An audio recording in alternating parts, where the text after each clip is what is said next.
The morning sunlight streamed through the glass windows of the Middleton City Police Department, where ringing telephones and hurried footsteps filled the air.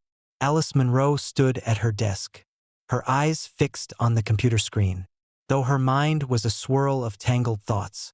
Alice Monroe was one of the few young female officers working at the Middleton Police Department, a large and turbulent city. At 28, she was recognized for her competence and discipline, but proving herself in this high-pressure environment was no easy feat to many of her colleagues. Alice was just a pretty girl, trying to hold onto a position often reserved for men. She had heard the whispers behind her back, but those comments only fueled her determination. That morning, Alice started her shift as she did every day, patrolling, responding to emergencies, and filing reports. She stepped out of the office, wearing her neatly pressed uniform and polished badge. The streets of Middleton were all too familiar to her, from the glitzy high-rise neighborhoods to the dark and impoverished alleyways. As she sat in her patrol car, Alice recalled the conversation she had with her mother the night before. "You have to be careful, Alice. I don't want you getting hurt. You know, being a police officer isn't easy." Her mother's worried words made Alice smile faintly. Her mother had always been loving and protective, but Alice had chosen this path because she believed she could make a difference. Night fell, and the city of Middleton donned a different cloak. The streetlights flickered, shops stood silently shuttered, and the distant wails of car horns echoed through the air. Alice Monroe was on her night shift, driving her familiar patrol car through the quiet neighborhoods. "It's unusually quiet tonight," Alice muttered to herself, gently turning the steering wheel as she passed through the downtown area. But in this city, silence always seemed to conceal something out of place. As Alice's car turned onto a narrow road near a rundown residential area, her headlights caught the silhouette of someone lying in the middle of the street. The beam swept over and illuminated the frail figure of an elderly woman, dressed in a worn-out dress and tattered shoes. "What's going on here?" Alice immediately pulled over, swung the car door open, and hurried toward the woman. The elderly lady lay motionless, her eyes shut tight, her weathered face lined with hardship. Alice knelt beside her, relieved to find that she was still breathing, though faintly. Acting instinctively, Alice retrieved the first aid kit from her car, checked for a pulse, and tried gently to rouse her. "Ma'am, can you hear me?" Alice called softly, her voice tinged with concern. The woman stirred slightly, her eyes slowly fluttering open to meet Alice's. She looked at Alice with a distant, hazy expression and whispered faintly, "Thank you, child." Alice immediately radioed for an ambulance, disregarding the fact that this unusual case was outside the scope of her primary duties. While waiting for the paramedics, Alice carefully propped the woman up against her, offering quiet reassurance. "It's going to be okay. Help is on the way. You're not alone," she murmured softly. When the ambulance arrived, the medical team swiftly placed the elderly woman on a stretcher and loaded her into the vehicle. Alice watched them drive away, a strange feeling welling up inside her. A sense that this moment was somehow more significant than just another routine call. The next day, Alice received a call from the hospital informing her that the elderly woman had regained consciousness and wanted to meet the person who had helped her. Although her schedule was packed, curiosity got the better of Alice, and she decided to visit the hospital. When she entered the hospital room, Alice saw the elderly woman lying on the bed, her eyes brighter than the night before. The woman smiled warmly as she saw Alice. "You've come," she said, her voice weak but filled with warmth. "How are you feeling today?" Alice asked, stepping closer. The elderly woman nodded faintly, her frail hands resting on the blanket. "Thank you, my dear. If it weren't for you, I wouldn't have made it through the night. It was just my duty," Alice replied modestly, though she felt a quiet warmth from the woman's gratitude. The elderly woman gazed deeply into Alice's eyes, her look so profound it seemed to pierce through to Alice's very soul. "You have a good heart. I believe what you did last night will change your life." Alice froze for a moment, puzzled by the woman's words. Change my life? I didn't do anything extraordinary. The woman simply smiled, reaching out to gently clasp Alice's hand. Her grip, though light, felt reassuring. You'll see, my dear, sometimes, even a small act can bring about a miracle. Alice left the hospital with an inexplicable feeling in her heart. The woman's words lingered in her mind, change your life. A phrase both unfamiliar and strangely familiar at the same time. Alice returned to the police station on a bright, sunny morning. She had barely settled at her desk when a few male colleagues nearby began whispering among themselves. Heard Monroe played the hero last night. Took some homeless old lady to the hospital. Ha! Alice looked up, her gaze sharp and cold. Is there a problem? Another officer smirked, his tone dripping with sarcasm. Not at all.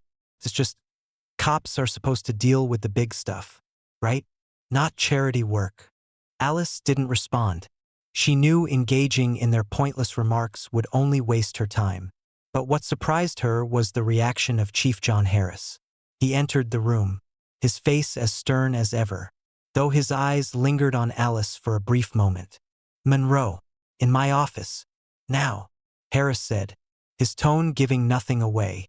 Alice stood up, a strange feeling settling in her chest. Something about his demeanor told her this wasn't going to be an ordinary conversation. A faint sense of unease began to grow inside her. Alice followed Chief John Harris into his office.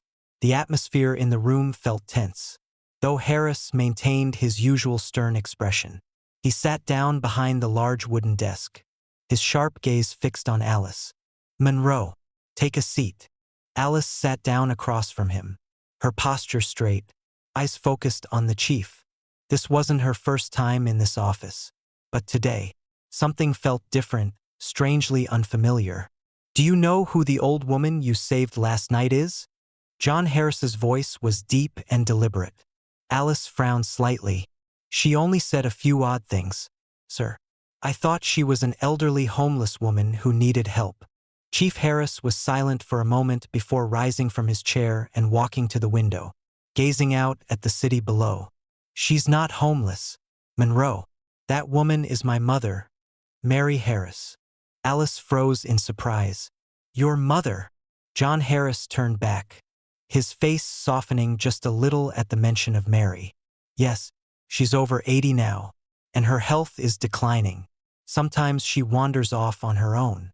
We've hired caretakers, but she always manages to slip away and wander the streets. I know it sounds strange, but that's my mother.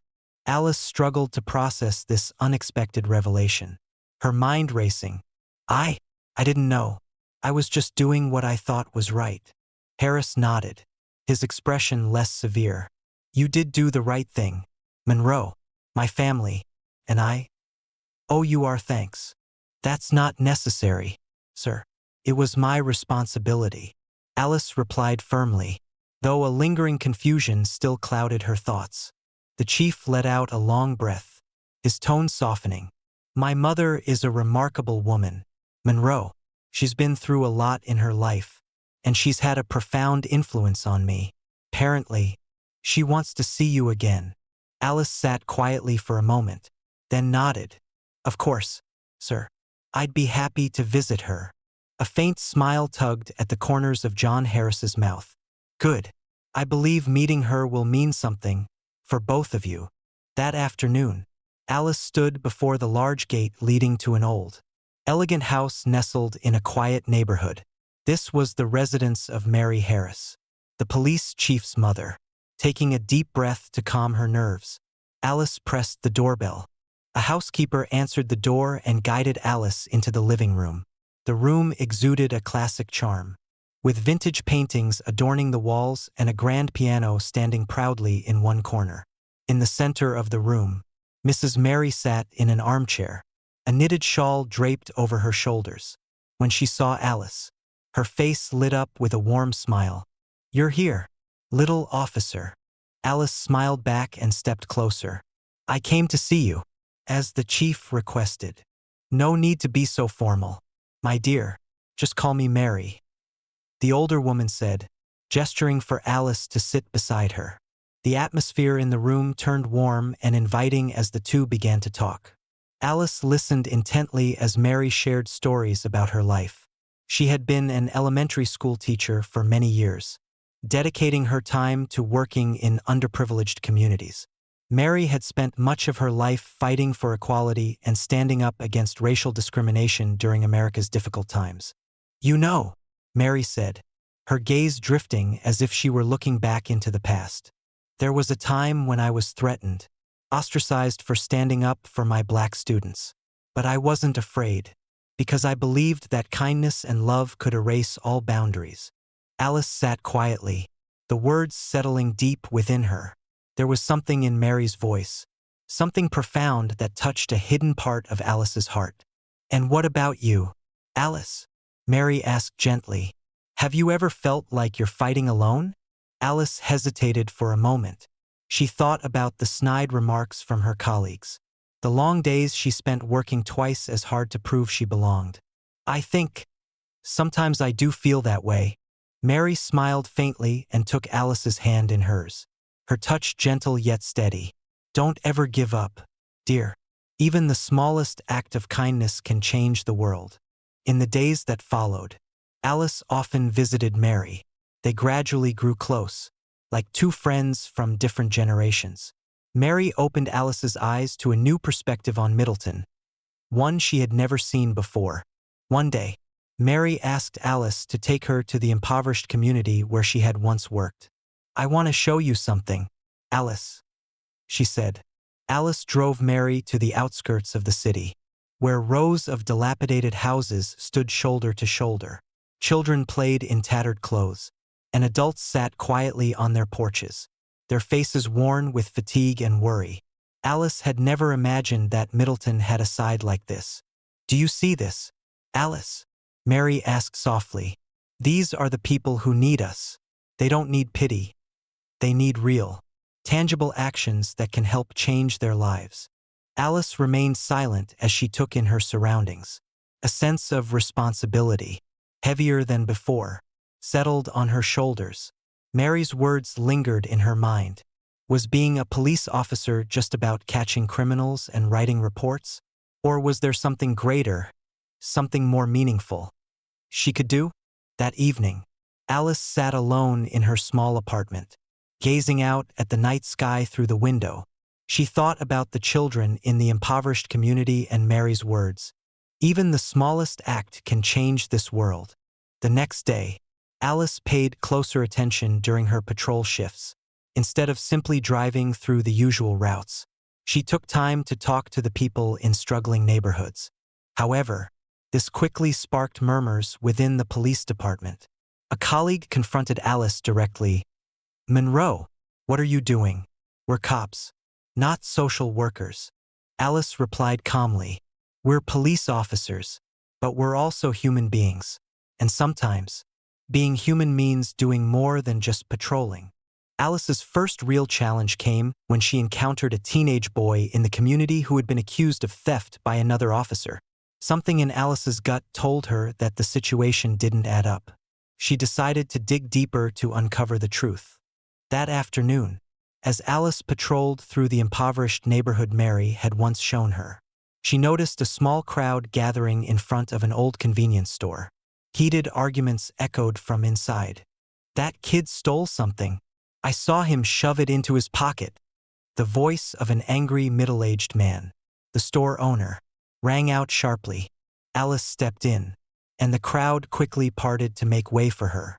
In front of her stood a boy about 13 or 14 years old, his face smudged with dirt and his large, frightened eyes staring at the ground. His old, worn shirt had a bulging pocket. "What's going on here?" Alice's voice was calm and reassuring, but still carried authority. "This kid stole bread and candy. I won't tolerate it," the store owner shouted, pointing at the boy. Alice looked at the boy for a moment before crouching down to his level and asking softly, "What's your name?" I'm Jaden." The boy stammered, his voice trembling. "Jaden, did you take the bread?" Alice asked gently, her eyes firm but kind. Jaden looked down, his lips quivering. Finally, he reached into his shirt pocket and pulled out a small loaf of bread and a few candy bars. I'm sorry, I just wanted to take them for my sister. She's hungry. A murmur rippled through the crowd. Alice straightened up and turned to the store owner. Do you want to file a report for this? The man glanced around, catching the judgmental looks from the onlookers. Finally, he waved his hand dismissively, grumbling, forget it, but don't you dare steal again. Kid. Alice took Jaden's hand and led him out of the store. She didn't scold him. Instead, she asked softly, where do you live? Jaden quietly explained about the ramshackle house where he and his little sister lived alone. Their parents had passed away long ago, and Jaden had been taking care of both of them. As Alice listened, a heavy weight settled in her chest. This boy wasn't a thief. He was just a child trying to survive in an unforgiving world. That night, Alice visited Mrs. Mary as usual, sitting beside the armchair where the elderly woman was knitting a scarf. Alice recounted what had happened with Jaden. Sometimes, I feel so helpless, Mrs. Mary. As a police officer, I can only do small things, but it feels like those little things aren't enough to change their lives. Mrs. Mary set the scarf down, her kind eyes gazing at Alice. Alice, you can't change the whole world in a day, but every small action you take creates a bigger change. Like a tiny stone tossed into a pond, each ripple will spread wider and wider. Alice sat quietly, reflecting. She thought of Jaden and his little sister. What more can I do? Mrs. Mary reached out, taking Alice's hand in her own, her voice warm and steady. Promise me you'll never give up. You have a strong and compassionate heart. My dear, don't let it be buried under pressure or prejudice. Alice looked at the elderly woman, a feeling of resolve rising within her. I promise, Mrs. Mary, I'll do as much as I can. The next morning, Alice arrived at the police station with renewed determination. She began spending her off hours learning about Jaden's situation and the lives of other children in the neighborhood. She visited community centers, spoke with staff, and listened to stories of hardship and struggle. However, Alice's actions quickly caught the attention of her colleagues. The whispers behind her back grew louder. What's Monroe up to now? Trying to be some kind of savior? She's wasting her time. We're cops, not charity workers. Alice heard the remarks but didn't respond. She had grown used to such jabs. But the real challenge came when her superior, a different officer than Chief Harris, summoned her into his office. Monroe, I hear you've been spending time on things unrelated to your work. Sir, I'm just trying to help the community. That's part of our responsibility as police officers. Don't forget what your primary duty is, he said coldly. If you don't focus on your job, there will be consequences. Alice left the office with a heavy heart. His words felt like a bucket of cold water thrown over her determination. Am I doing the right thing or the wrong thing?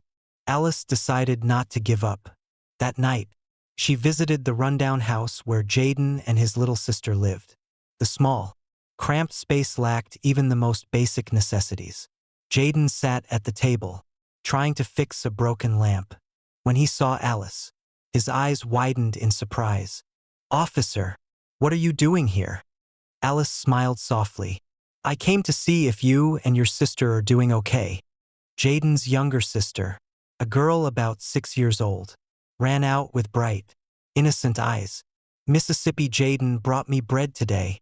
Alice sat down beside the two children, her heart aching as she looked around the tiny, dilapidated home. Jaden, is there anything I can do to help you? Jaden lowered his head, his voice quiet and unsure. I just don't want my sister to go hungry anymore. I'll work hard, I promise, but I'm still too little. Alice clenched her hands tightly. She knew she couldn't change everything overnight, but she could do something. She resolved to contact Mrs. Mary and a few community centers to find help for Jaden and his sister. As Alice left the house, she looked up at the night sky, where the moon shone brightly. A deep sense of conviction settled over her. Maybe her small actions could create a ripple big enough to change the lives of these children. Mrs. Mary was right. Sometimes, all it takes is starting with one small act. The next morning, Alice decided to seek help from Mrs. Mary Harris. When she arrived, Mrs. Mary was in the garden, tending to her small, beautiful flower beds. As soon as she saw Alice, she seemed to sense something. "What is it, dear?" she asked gently, her kind eyes full of understanding. Alice sat down beside her and told her about Jaden and his little sister. "Mrs. Mary, I can't just turn a blind eye. Those two children really need help." Mrs. Mary was silent for a moment, then reached for Alice's hand. "I know a place that can help. Come with me." She led Alice to a small community center nestled deep in a struggling neighborhood. It was an old but welcoming building, where volunteers and generous donors often gathered to support those in need. Mrs. Mary introduced Alice to Mr. Sam, a man in his 60s with silver hair and a warm, kind smile. "This is Alice, the young officer I told you about," Mrs. Mary said. "Alice wants to help two children who desperately need care." Mr. Sam shook Alice's hand firmly. "You're doing a good thing, Alice. Not everyone has the courage to go beyond their duties and genuinely care for others. Bring the children here. We'll find a way to support them." Alice felt a spark of hope ignite in her heart. Without wasting time, she headed back to Jaden's house. This time, when she told him about the community center, his eyes lit up with hope. "You really want to help us?" Jaden asked, his voice trembling with emotion. "Yes, but I need you to promise me one thing. You have to keep trying. For your sister and for yourself." Jaden nodded, tears silently streaming down his dirt-streaked cheeks. Alice squeezed his shoulder gently and thought to herself, "I'll do everything I can to help them." However, when Alice brought Jaden and his sister to the community center, a few people at the police station began to notice and grow suspicious. The story of the young female officer intervening in matters outside her duty spread quickly. "Who does she think she is? Some kind of hero?" a colleague scoffed in the break room. Even some of her superiors began summoning Alice to brief meetings to question her actions. "Monroe, we've heard you're spending a lot of off-duty time meddling in other people's business. You need to know where your boundaries are." Alice replied calmly, "Sir, I haven't violated any protocols. I'm simply helping people who need it." Her superior shook his head, his tone firm. "You need to be careful. This isn't the job of the police." After the meeting, Alice felt as though she was standing alone against an entire system. She sat in her patrol car, staring into the distance, her thoughts swirling. In her mind, Mrs. Mary's words echoed, "Small actions create great change, as long as you don't give up." That evening, she visited Mrs. Mary, seeking comfort.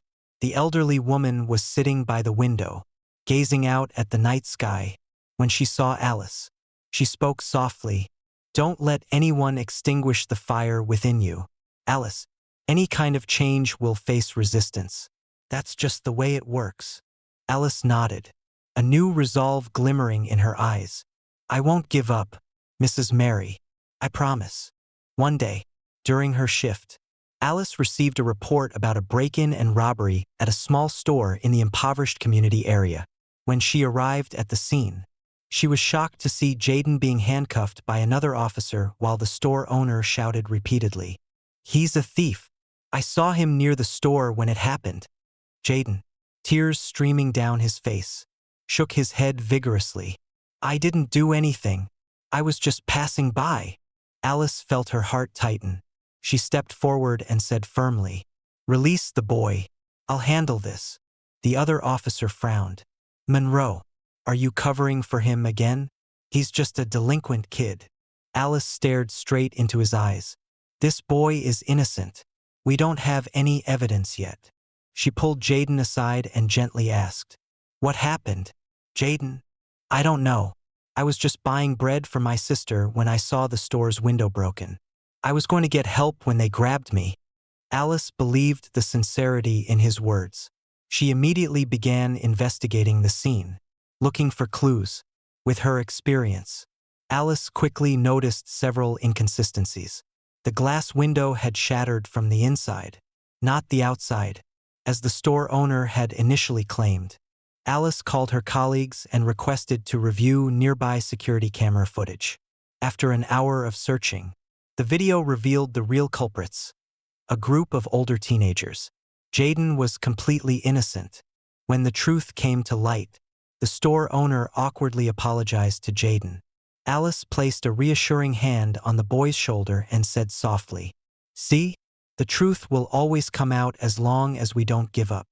Jaden looked up at her, his eyes shining with trust. "Thank you, Officer Alice." News of the incident spread throughout the community. Those who had once doubted Alice began to look at her differently. Some whispered, "She really cares about us." Jaden and his sister were taken to the community center, where Mr. Sam and the volunteers provided them with support. Alice felt a sense of relief seeing the happy smiles on the faces of the two children. That evening, when Alice visited Mrs. Mary, the elderly woman greeted her with a radiant smile. "Alice, you've done so well. You've changed the lives of those two children, and perhaps many others, too." Sitting beside her, Alice looked up at the full moon hanging in the night sky. She suddenly realized that her small actions were not meaningless. She was becoming part of the change that Mrs. Mary had always believed in. A powerful sense of conviction rose within Alice. "I will keep walking this path, not because it's my duty, but because I know it's the right thing to do." After Jaden's case, Alice Monroe's reputation began to spread, not just within the impoverished community but also at the police department. While some colleagues still scoffed at her, a few had started to look at Alice with a newfound respect. One day, while Alice was on patrol, a middle-aged woman ran out of an old house, waving frantically to get her attention. "Officer! Officer Alice!" Alice stopped her car, stepped out, and approached the woman. Her face was gaunt, but her eyes were filled with hope. She spoke between hurried breaths. "I heard about you, about how you helped Jaden and his sister. I need your help too. My son was arrested for something I know he didn't do. Please, can you help me?" Alice looked at the woman, feeling the desperation in every word she spoke. Though she knew getting involved in yet another sensitive case would stir trouble, she nodded. "Tell me everything." The woman began to explain. Her son, Marcus, 17, had been accused of assaulting a white man and stealing his wallet. But the mother insisted Marcus was a good boy, and on the day of the incident, he had been at home taking care of her because she had fallen ill. Alice promised to look into the case. She retrieved the files and immediately noticed the initial investigation had been rushed, incomplete, and lacked transparency. Determined to uncover the truth, Alice began retracing the details, gathering new evidence, and interviewing witnesses who had been near the scene. Slowly, the truth began to surface. Marcus had been falsely accused. The so-called victim had fabricated the story to cover up a scuffle he had with someone else. With the evidence Alice uncovered, Marcus was exonerated and set free. The day Marcus walked out of the police station, his mother hugged him tightly, tears streaming down her face. She turned to Alice, taking her hands in hers. "Thank you, Alice. Without you, we wouldn't have known what to do." For the first time in years, Alice felt a deep sense of fulfillment, a realization that she was fulfilling the purpose that had led her to join the police force in the first place, to protect those who had no voice. Alice's growing reputation was a double-edged sword. While she had earned the support of the community, many at the police department grew irritated, viewing her as a troublemaker. During a morning briefing, an older colleague stood up, his tone laced with sarcasm. "Monroe, it seems you've forgotten you're a police officer, haven't you? Don't you have anything better to do than play savior of the world?" The room fell silent. Alice clenched her fists, stood up, and met his gaze with unwavering determination. "You're wrong. Our job is to protect and serve the community. I'm not trying to be a hero. I'm just doing what's right." Chief John Harris, seated at the head of the table, intervened with a firm voice. That's enough. Monroe can do things her way as long as she doesn't violate department regulations. Alice caught the chief's serious yet meaningful look. As the meeting ended, Chief Harris called her over. Monroe, you're walking a tough path, but I believe you know what you're doing. Don't let others shake your resolve. Yes, sir, Alice replied, her voice filled with determination. As Alice gradually earned the trust of the community, a major crisis struck. A powerful storm hit Middleton, devastating the impoverished neighborhood where Alice often visited. Ramshackle houses collapsed, and fallen trees blocked the streets. Alice received an urgent call from the community center. Jaden and his little sister were trapped inside a crumbling house. Without hesitation, she rushed to the scene with the rescue team. Amid howling winds and torrential rain, Alice spotted Jaden's house, partially collapsed. The faint cries of the little girl echoed from inside. Jaden, where's your sister? Alice shouted over the roaring storm. She's trapped under the debris, Jaden cried, tears mixing with the rain. Without a second thought, Alice climbed into the house, ignoring her colleagues' desperate shouts from behind. Monroe, it's too dangerous. Don't go in there. Using all her strength, Alice worked alongside Jaden to lift broken beams and debris. Finally, they found the little girl curled up, shivering but unharmed. Alice pulled her into a tight embrace, then looked at Jaden with a tired but triumphant smile. We did it, she said softly. After the storm passed, the image of Alice rescuing the two children spread throughout the city. The community began to call her the Guardian of Middleton. A few days after the storm, Mary Harris quietly passed away in her sleep. The news of her death felt like losing a beloved family member to Alice.